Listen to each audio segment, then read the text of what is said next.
Peter Dudnik is convinced that the masked gunmen swallowing up large swaths of eastern Ukraine are a serious threat to evangelical Christians. How did the pro-Russian separatists treat the Christians of Slavyansk?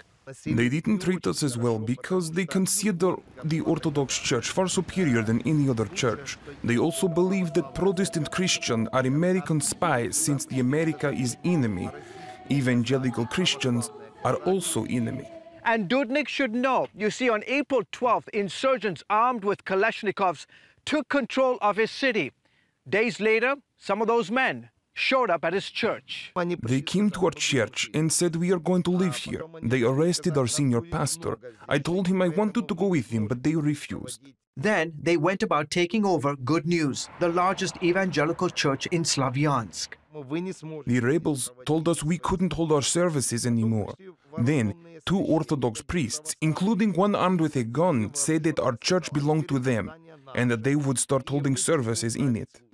Not only did the Orthodox priest take over his church for services, Dudnik says rebels used the basement to store bullets, rocket launchers, and other artillery. CBN News obtained these exclusive pictures of the church basement. I was so shocked to see those images. The basement was filled with weapons. You could see hundreds of boxes that could fill at least 3 big trucks. Some of the boxes contained mines, grenade launchers, and thousands of rounds of ammunition.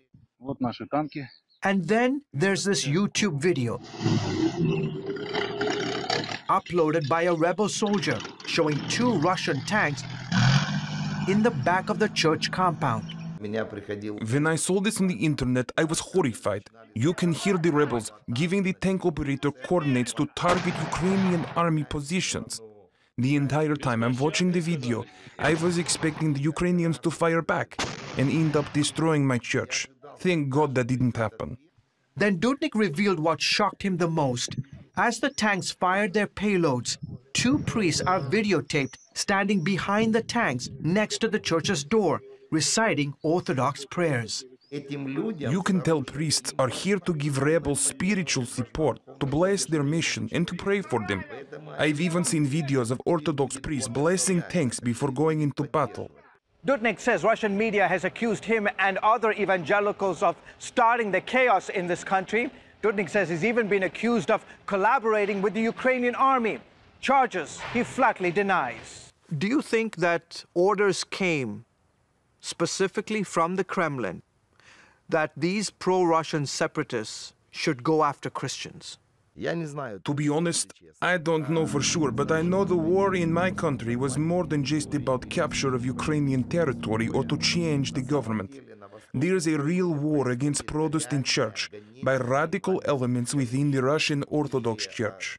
A recent New York Times investigation found mounting evidence of ties between the Russian Orthodox Church and pro-Russian rebels. CBN News wanted to interview an Orthodox priest about that. But Nikolai Fomenko, a top priest in Slavyansk, refused and repeatedly asked us to turn off our cameras.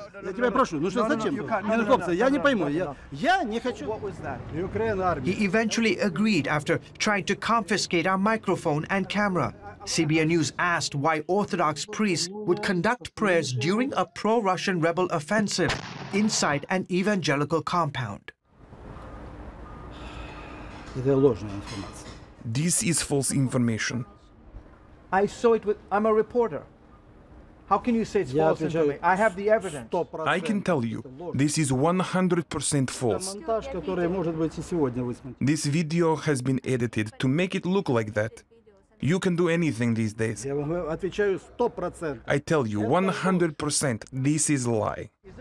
CBN News asked Fomenko if he supported the pro-Russian insurgents. He refused to answer, choosing instead to give us this analysis of the situation. The media is at fault. Go ahead, you can record this. The mass media is sowing confusion and conflict amongst the people. Also, you are trying to drag the Orthodox Church into this, to put us in a dark light. He insisted the Orthodox Church has not and will not take sides in the conflict.